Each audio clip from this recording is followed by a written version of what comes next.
The mahogany doors of Morrison and Associates law firm stood like sentinels against the gray Chicago morning. Mary Anna Chen pressed her thumb against the cold brass handle, steadying herself before entering. Behind her, the November wind whipped through the city streets, carrying the bite of an early winter. "You're late," Lucas said without looking up from his phone. He sat in the waiting area, his Italian leather shoes reflecting the overhead lights, his tailored suit as impeccable as always. At 35, he looked every inch the successful investment banker their parents had groomed him to be. "Traffic," Mary Anna replied, though they both knew she'd been sitting in her car for 20 minutes, gathering courage. At 32, she still felt like the perpetual younger sister, despite running her own nonprofit that helped at-risk youth. Success measured differently in their family, hers never quite counted. "Mr. Morrison will see you now," the receptionist announced, her voice cutting through the thick silence between them. The conference room smelled of old leather and lemon polish. Harold Morrison, their family lawyer for 3 decades, sat at the head of the table, his weathered hands folded over a manila folder. His eyes, usually warm with grandfatherly affection, held something else today, a tension Mary Anna couldn't place. "Lucas, Mary Anna," he nodded to each. "I know this is difficult. Your parents' accident was ... double quotes." He paused, choosing his words carefully. "Unexpected. They were good people." Lucas shifted impatiently. "Can we get to it, Harold? I have a board meeting at noon." The lawyer's jaw tightened almost imperceptibly. "Of course." He opened the folder, revealing several typed pages. "Your parents updated their will 6 months ago. They were very specific about their wishes." Mary Anna's hands found each other in her lap, fingers interlacing. 6 months ago, right after the family reunion where Lucas had publicly humiliated her in front of extended family, mocking her little charity work while boasting about his latest merger. "The estate is substantial," Morrison continued. "The house in Lincoln Park, the vacation property in Michigan, investment portfolios totaling approximately $8 million, and your mother's jewelry collection." Lucas leaned forward, already calculating. Mary Anna watched his face, seeing their father in the sharp angle of his jaw, their mother in the curve of his smile, a smile that had always been reserved for achievements, never for her. Chapter 2. The first page. Morrison cleared his throat and began reading. "We, Robert and Elizabeth Chen, being of sound mind and body, do hereby bequeath all our worldly possessions, including but not limited to real estate holdings, financial investments, and personal property, exclusively to our son, Lucas Robert Chen. The words hit Mary Anna like physical blows. She'd prepared for this, hadn't she? Years of being overlooked had taught her to expect nothing, yet hearing it stated so formally, so finally, cracked something inside her chest. Lucas's expression shifted to one of satisfied vindication. He glanced at his sister, and in that look was everything she'd endured over the years, the superiority, the dismissal, the casual cruelty of someone who'd never had to question his place in the world. "Well," Lucas said, his voice dripping with false sympathy, "I'm sure Mom and Dad had their reasons. You know how they were about success and stability." He paused, pretending to consider. "Don't worry, Mary Anna. I'll make sure you single quotes taken care of. Maybe I can hire you at the firm. We need someone to organize the charity galas." The condescension burned. Mary Anna felt her nails digging into her palms. Using the pain to anchor herself, she wouldn't cry. Not here, not in front of him. Morrison's face had grown increasingly red as Lucas spoke. The old lawyer's hands trembled slightly as he held the papers. "Perhaps you could spare her one of Mom's rings," Lucas continued, warming to his magnanimity. "The small sapphire one. It would suit her. Modest lifestyle." Each word was calculated to wound, delivered with the precision of someone who'd perfected the art of emotional violence while maintaining plausible deniability. After all, wasn't he being generous? Mary Anna found her voice, though it came out smaller than intended. "It's fine, Lucas. I don't need." "There's a second page," Morrison interrupted, his voice sharp enough to cut glass. The room fell silent. Lucas's smile faltered for just a moment before returning, though with less certainty. "A second page." Morrison's eyes met Mary Anna's, and in them, she she saw something that looked almost like hope. Chapter 3. The Revelation. Morrison unfolded the second page with deliberate slowness. The paper crackled in the silence, and when he spoke, his voice carried a weight that filled the room.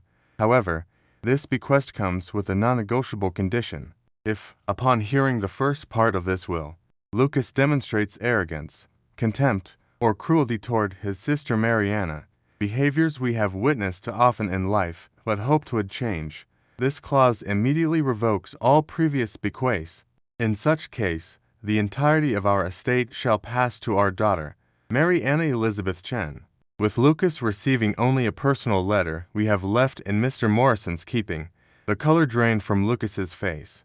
His mouth opened and closed, no sound emerging.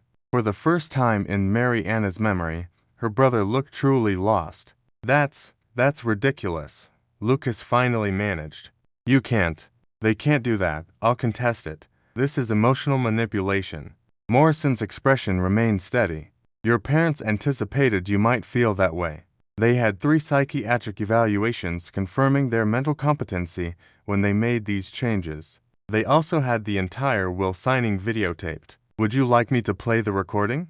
This is entrapment? Lucas stood, his chair scraping against the floor. They set me up. How was I supposed to know? That's rather the point, isn't it? Morrison interrupted. Your parents wanted to see who you really were when you thought no one was keeping score anymore.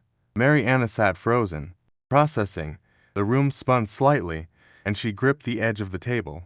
Mr. Morrison, I don't single quotes I never asked for. Your parents knew that, the lawyer said gently. That's why they knew they could trust you with this. He pulled out a sealed envelope. Lucas, this is yours. Lucas snatched the envelope, tearing it open with shaking hands.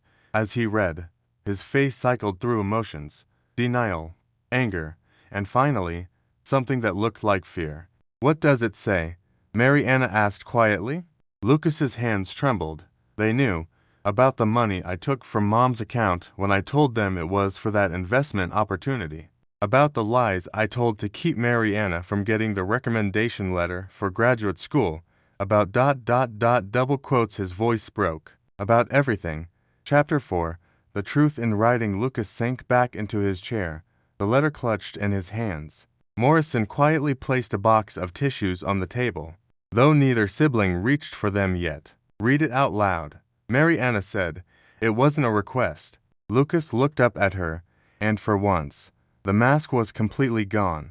He looked young, lost, like the boy who used to climb into her bed during thunderstorms before he learned that vulnerability was weakness. With a shaking voice, he began, Dear Lucas, if you're reading this, then you've shown the world what we've long suspected but hoped wasn't true.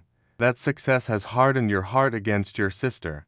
We take responsibility for our part in this. We pushed you too hard, celebrated your achievements too loudly, and in doing so, we failed you both. We know about the money. We know about the recommendation letter you intercepted. We know about the job opportunity at the Conservation Fund that you sabotaged because you couldn't stand the thought of Mariana succeeding in her own way. We know because Harold helped us hire an investigator when things didn't add up. But more than these betrayals, we saw how you treated her at family gatherings. The cutting remarks disguised as jokes, the way you'd undermine her confidence just when she started to bloom. We watched our daughter dim her own light to avoid your jealousy, and we let it happen. This isn't about punishment, son. It's about truth. Mariana never needed our money. She needed our recognition. You never needed our approval. You needed our boundaries. We failed you both, but we hope this final act might begin to set things right. The estate belongs to Mariana now, but your inheritance isn't gone. It's just different. Your inheritance is this chance to see yourself clearly and choose who you want to be from here. We love you. We've always loved you. But love without truth is just sentiment, and we've had enough of that. Mom and Dad. The letter fluttered to the table. Lucas stared at his hands as if seeing them for the first time. The silence stretched until Mariana finally spoke. They were right about one thing, she said quietly. I never needed the money. I needed to be seen. Lucas looked up at her, tears finally spilling over. I'm sorry, he whispered. I'm so sorry. I don't even know when I became this person. I do, Mariana said. It was gradual. Every time they compared us. Every time Dad lit up when you walked in the room and barely noticed when I did. Every time Mom introduced you as our successful son and me as our daughter, you learned that love was finite, that there wasn't enough for both of us. So, you made sure you got it all. Morrison quietly excused himself, leaving the siblings alone. Outside, Chicago traffic hummed its endless song, life continuing despite the earthquake that had just shaken their family foundation. What happens now? Lucas asked. Mariana stood, walked to the window. The city stretched out below, gray and endless and full of possibility. Now you get to decide if you want a sister more than you wanted an inheritance. She turned back to him. The money doesn't matter to me, Lucas. It never did. But I won't pretend anymore. I won't make myself smaller so you can feel bigger. If you want a relationship with me, it starts with you doing the work to understand why you became who you are. Lucas nodded slowly. I think I need help. Professional help. That's a start, Mariana said. She gathered her things, paused at the door. Mom's sapphire ring, the one you so generously offered. She gave that to me for my 16th birthday. You just never paid enough attention to notice I wore it every Christmas. As she left the office, Mariana felt something she hadn't experienced in years, the weightlessness of truth acknowledged, of being seen, of finally being free. Behind her, Lucas sat alone with his letter, facing the hardest mirror of all, the one his parents had held up from beyond the grave. The will had been about money. Yes, but the real inheritance was something far more valuable, the chance for truth, for change, for a different ending than the one they'd all been writing for years. Outside, the November wind had calmed. Mariana stood on the sidewalk, looking up at the gray sky, and for the first time since the accident, she smiled. Her parents had seen her after all.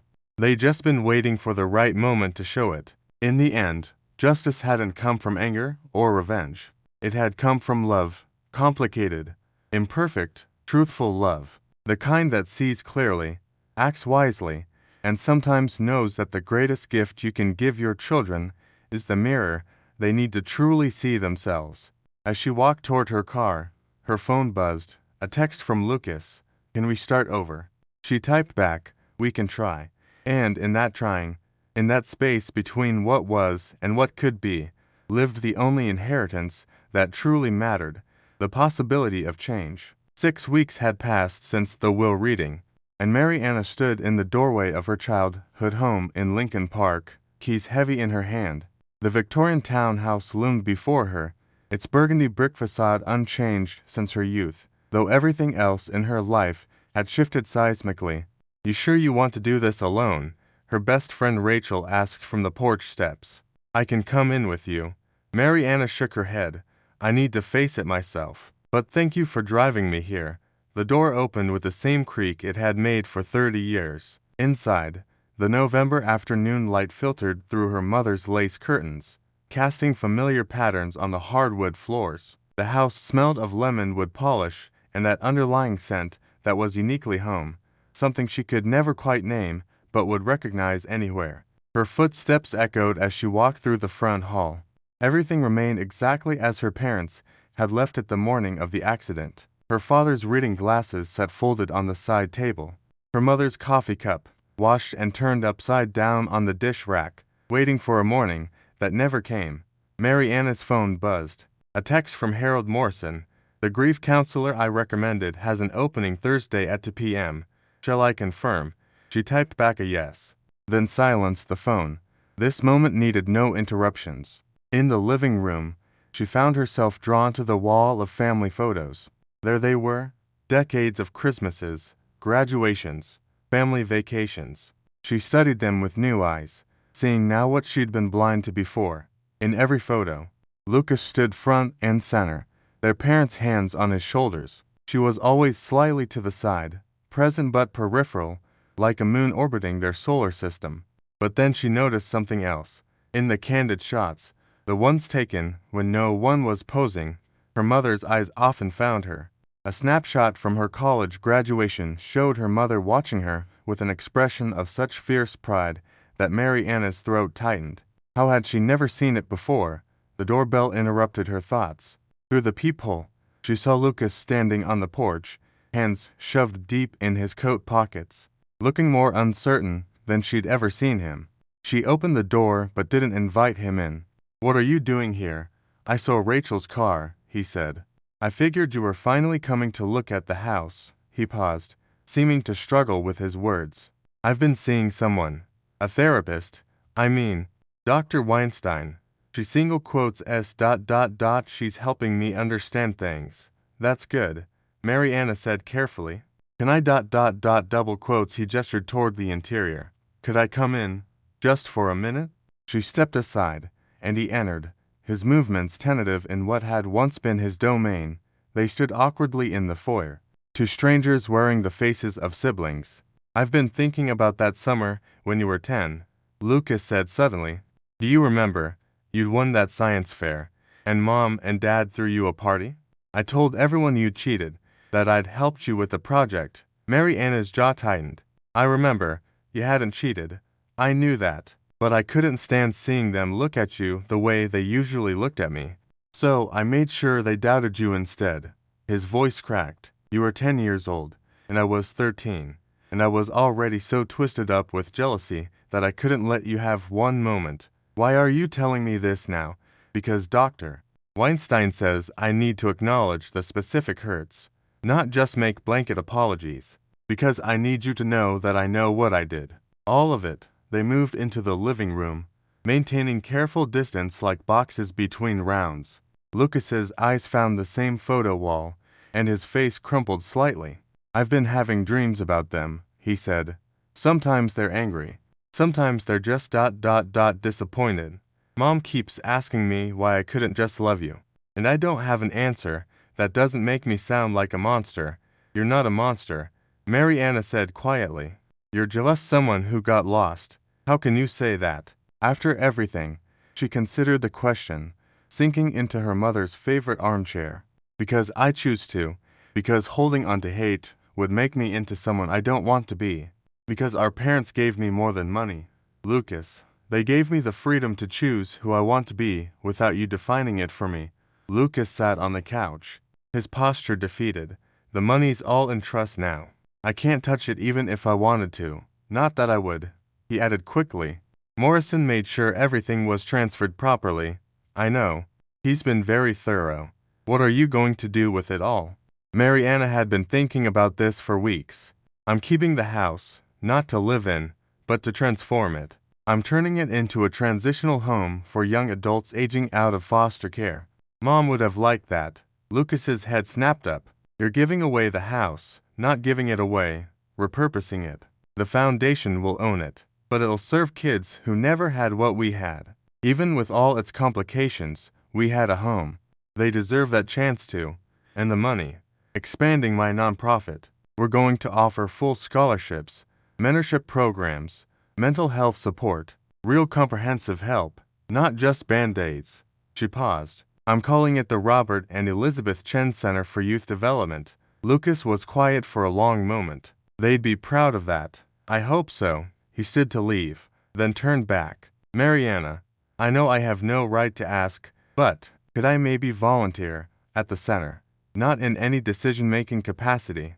He added hastily, "Just helping, however you need." She studied him, this stranger brother who was trying to find his way back. "Ask me in 6 months, after you've done more work with Dr. Weinstein, after you've shown me this isn't just about feeling guilty." He nodded. "Fair, more than fair." At the door, he paused again. "I'm selling my condo, the penthouse. It feels wrong now. All that space for just me, when I built my whole life on making sure you had less." After he left, Mariana sat in the gathering dusk, not bothering to turn on the lights. The house settled around her, creaking its familiar song. She thought about forgiveness, not the easy kind that comes with words, but the difficult kind that comes with time and evidence and the slow rebuilding of trust. Her phone rang. "Rachel, checking in. How are you doing?" "I'm processing," Mariana said. "Lucas was here. Want me to come back and kick his ass?" Despite everything, Mary Anna smiled. No, he's doing that pretty well himself these days. Later that evening, she found herself in her parents' study, going through papers Morrison had flagged for her attention. In a drawer, she discovered a manila envelope marked for Mary Anna. Open after. Inside was a letter in her mother's careful script. My darling girl, if you're reading this, then your father and I have taken the final step we discussed with Harold. Please know this decision wasn't made lightly or vindictively. It was made from love. Love for both our children, different as that love needed to be. We see you, Mary Anna. We've always seen you. Your kindness when Lucas was cruel. Your persistence when doors were closed. Your grace when favoritism was obvious. We watched you build yourself without our scaffolding. And perhaps that makes you the stronger one. We failed you by not protecting you from your brother's jealousy. We failed him by feeding it. But you never failed anyone. You just kept becoming yourself, quietly, steadily, like a plant growing toward whatever light it could find. The money is just money. The house is just walls. But what you'll do with them, that's the real inheritance. You'll take our failures and transform them into something better. You always have. Be patient with Lucas if you can. Under all that armor is the little boy who used to share his Halloween candy with you, before we taught him that love was something to be hoarded. Live well, my darling. Live freely. Live as yourself, fully and completely. That's all we ever really wanted for you. We just lost sight of it for too long. All our love. Mom. Mary Anna held the letter to her chest and finally let the tears come. They weren't tears of sadness or anger, but of recognition, the profound relief of being known, even if that knowing came too late for conventional happy endings. Her phone lit up with messages. Rachel, checking in again. Her team at the nonprofit, excited about the expansion possibilities. A text from Lucas. Thank you for listening today. She responded to them all, then made her way upstairs to her childhood bedroom. It remained unchanged. The butterfly wallpaper she'd chosen at 8, the desk where she'd done homework while Lucas's achievements were celebrated downstairs, the window seat where she dreamed of a life where she mattered. Now she had that life, not because of the money or the vindication, but because she'd finally stopped waiting for permission to matter. Her parents had simply confirmed what she'd been slowly learning on her own, that her worth had never depended on anyone else's recognition. Tomorrow, she would meet with architects about the house renovation. She would interview additional staff for the expanded programs. She would continue the work she'd always done, just with more resources now. But tonight, she sat in her old window seat, looking out at the Chicago skyline, and felt the strange peace that comes from arriving where you were always meant to be, even if the path there was nothing like what you'd imagined. Her phone buzzed once more. Harold Morrison. Your parents would be so proud of your plans for the center. They left one more thing. A video message. When you're ready, let me know. She typed back. Soon, but not yet. Some inheritances needed to be received slowly, in doses the heart could handle.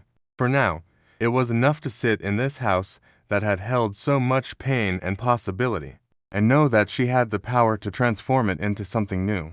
Outside, the city lights twinkled like earthbound stars, each one representing a life, a story, a chance for redemption. Mary Anna pressed her palm against the cool window glass and made a promise, to her parents, to Lucas, to herself. She would take this tangled legacy of love and hurt and transform it into something worthy of the pain it had cost them all. The Chen family story wasn't ending. It was finally, truly, beginning.